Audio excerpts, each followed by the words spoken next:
Want to get the most from your Facebook ads budget? Here are quick tips to optimize your spend. First, start small and scale what works. Test different audiences and creatives with low budgets. Increase spend on the top performers. Use campaign budget optimization to let Facebook automatically shift budget to the best performing ad sets in your campaign. Avoid overlapping audiences. It wastes budget by making your ads compete with each other. Instead, split audiences clearly or use exclusions. Set automated rules to pause ads when cost per result goes too high or performance drops. So don't burn your budget.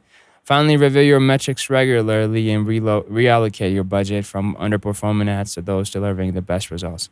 Like, subscribe, and drop a comment if you like help optimizing your Facebook ads budget.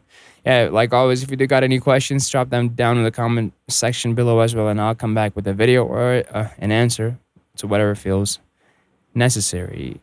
Until then, I'll catch you in the next video.